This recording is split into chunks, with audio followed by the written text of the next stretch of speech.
Hello दोस्तों, इस video में कक्षा 10वीं का संस्कृत का बुक पाठ नंबर 6 जो भारतीय संस्कार के बारे में बताने जा रहा हूँ। इसे ज़रूर देखें। यह क्लास 10th के लिए है। यह बिहार बोर्ड में इस चैप्टर से हमेशा 3 से 4 प्रश्न पूछते ही हैं। इसे ज़रूर देखिएगा शुरू से अंत तक। मैं भारतीय संस्कार के बारे में बताने जा रहा हूँ एकदम ट्रिक्स से। देखिए, जैसे 6ठा चैप्टर है भारत। इसके बाद कुछ गुण का निर्माण किससे होता है? तो संस्कार से होता है। पूछेगा कि चरित्र का निर्माण किससे होता है? तो बोलना किससे? तो संस्कार से। और पूछेगा कि भारतीय संस्कार कितने होते हैं? तो भारतीय संस्कार से पूछेगा तो कितना बोलिएगा? 16 माने 16 होता है। माने भारतीय संस्कार कितने होते हैं? तो 16 होते हैं। इसके बाद पूछेगा कि संस्कार के कितने प्रकार होते हैं? तो संस्कार के प्रकार कितना होगा? तो बोलना कि 5 होता है। संस्कार के कितने प्रकार? 5। अब कहेगा कि संस्कार के प्रकार में कौन कौन होते हैं? तो याद रखना, जन्म पूर्व संस्कार, जन्म पूर्व, शैशवावस्था, शैक्षणिक अवस्था, गृहस्थी, अंत्योष्टि संस्कार या दाह संस्कार। और पूछेगा कि जन्म पूर्व संस्कार कितने होते हैं? तो बोलना जन्म पूर्व संस्कार 3 होते हैं।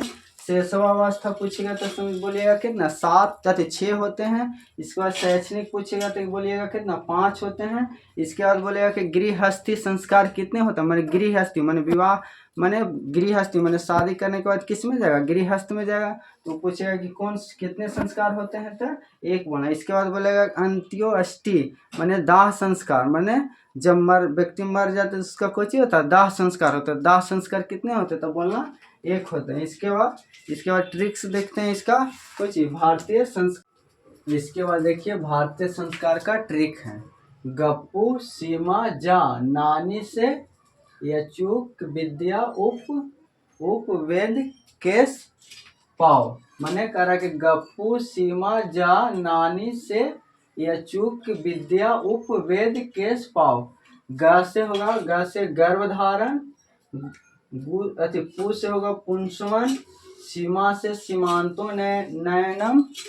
इसके बाद हो गया जा से जात कर्म, ना से नामकरण, नि से निष्क्रमण, अ से अन्नप्राशनम, चू से चूड़ाकर्म, क से कर्ण भेदन, विद्या से विद्यारंभ या अक्षरारंभ, उप से उपनयन, वेद से वेदारंभ, के से केशांत, स से समावर्तनम, पा से पानी ग्रहण या विवाह।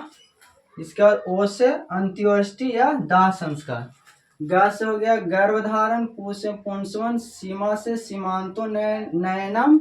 इसके बाद हो गया ज से जात कर्म, ना से नामकरण, नि से निष्क्रमण, अ से अन्नप्राशनम, चू से चूड़ाकर्म, क से कर्ण भेदन, विद्या से विद्यारंभ या अक्षरारंभ, उप से उपनयन, वेद से वेदारंभ, के से केशांत, स से समावर्तनम, पा से पानी ग्रहण या विवाह।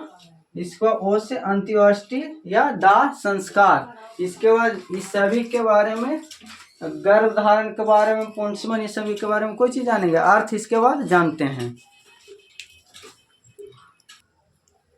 इसके बाद देखिए जन्म पूर्व संस्कार बतावे के। जन्म पूर्व से संस्कार कितने होते हैं? जन्म 3 गो होते हैं। जन्म पूर्व संस्कार कितने होते हैं? पहला है गर्भधारण। गर्भधारण का अर्थ पूछेगा तो इसका कुछ माँ अपनी गर्भ की कोई करता है? रक्षा करते हैं। माँ अपनी गर्भ की कोई रक्षा करना। इसके बाद पुंसवन का अर्थ होगा माँ के पेट में कुछ बच्चा संस्कारी हो, इसलिए यह पुंसवन संस्कार किया जाता है। इसके बाद सीमांतो नयनम। सीमांतो नयनम का अर्थ होता है कुछ माँ अपने माँ गर्भवती महिला कुछ प्रसन्न रहे, इसलिए कुछ सीमांतो नयन संस्कार किया जाता है। पहला गर्भधारण का अर्थ होता है माँ अपनी गर्भ की रक्षा करती है। इसका पुंसवन का अर्थ होता है माँ के पेट में बच्चा कुछ संस्कारी हो, इसलिए कुछ पुंसवन संस्कार किया जाता है। इस पर सीमांतो नयन का अर्थ होता है कि गर्भवती महिला प्रसन्न रहे, इसलिए कुछ सीमांतो नयनम संस्कार किया जाता है। इसके बाद देखिए शैशव अवस्था। इसके बाद कुछ बच्चा जब माँ के गर्भ से आता है तो उसका कुछ शैशव अवस्था हो जाता है। फिर शैशव अवस्था में 6 संस्कार होता है। पहला जात कर्म का अर्थ कुछ ही होता है कि या इसका देखा जाता है कि लड़का है या लड़की, इसका जात का निर्धारण किया जाता है, लड़का या लड़की। इसके बाद कुछ नामकरण, अगर लड़का रहेगा तो उसका नाम लड़का के अनुसार रखाएगा, लड़की रहेगा तो लड़की के लड़की रहेगा तो लड़की के अनुसार उसका नाम रखाएगा। इसके बाद कुछ नामकरण के बाद कुछ होता है फिर निष्क्रमण के अर्थ होता है कुछ छठिहार। आप देखते होंगे कि हर घर में कुछ कोई होता है छठिहार, तो वह कुछ निष्क्रमण का अर्थ कुछ होता है छठिहार।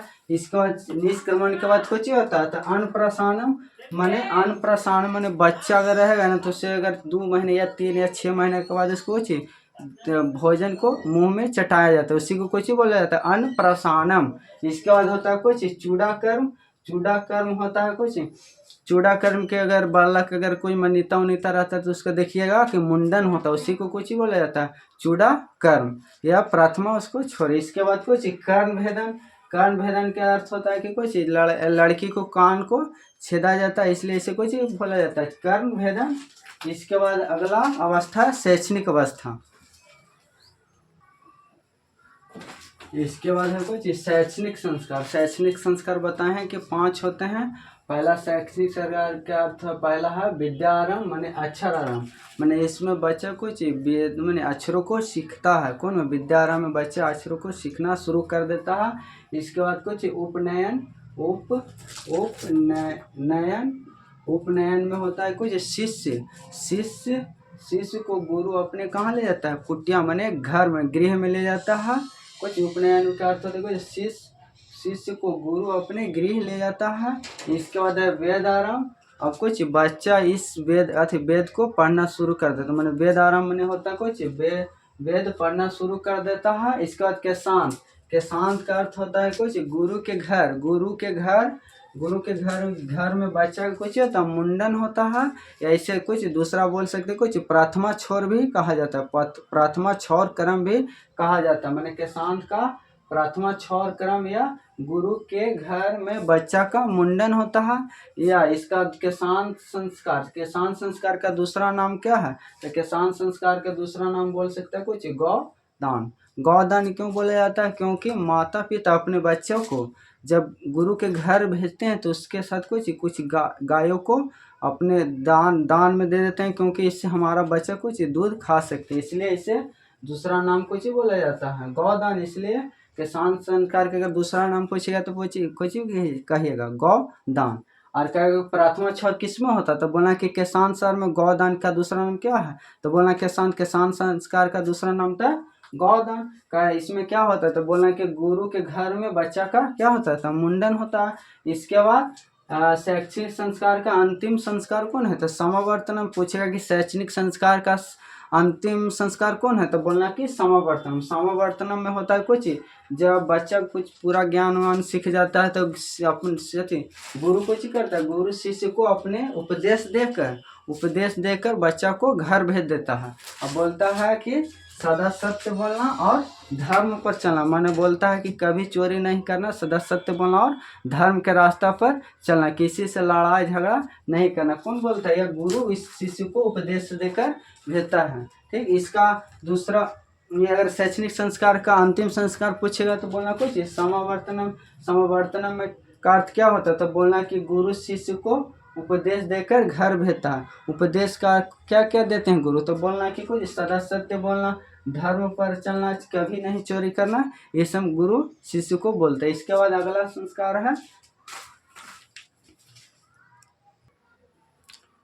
इसके बाद पानी ग्रहण। और इसके बाद कुछ पानी ग्रहण माने विवाह संस्कार। तो विवाह संस्कार बताए हैं कि एक होते हैं विवाह संस्कार में अनेक कर्म कांड होते हैं। जब विवाह संस्कार को कुछ पवित्र संस्कार भी माना जाता है, पूछेगा कि किस संस्कार को पवित्र संस्कार माना जाता है, बोलना है कि विवाह संस्कार को पवित्र संस्कार माना जाता है। विवाह संस्कार में अनेक कर्म कांड होते हैं। ठीक, जैसे कर्म कांड मैंने जैसे हो गया कैसे वाग्दानम हो गया मैंने वचन देना हो गया, मंडप का निर्माण माने मंडप का निर्माण होना। इसके बाद वधु गृह माने वर पक्ष को वधु के घर में कुछ स्वागत होता है। इसके बाद वर वधु का कुछ होता है निरीक्षण होता है।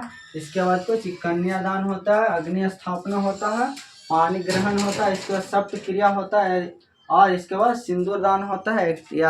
इत्यादि अनेक कर्मकांड होते हैं। किस में था? विवाह संस्कार में। अगर पूछेगा कि कन्यादान किस संस्कार में होता है तो बोलना कि विवाह संस्कार में। पानी ग्रहण किस संस्कार में होता है तब बोलना है किस संस्कार में, तो बोलना कि विवाह संस्कार। विवाह संस्कार को कौन सा किसका पवित्र संस्कार माना है, तो बोलना कि विवाह संस्कार को पवित्र संस्कार माना गया है। कहे कि मंडप का निर्माण किस संस्कार में होता है, तो बोलना किस में, तो बोलना विवाह संस्कार में।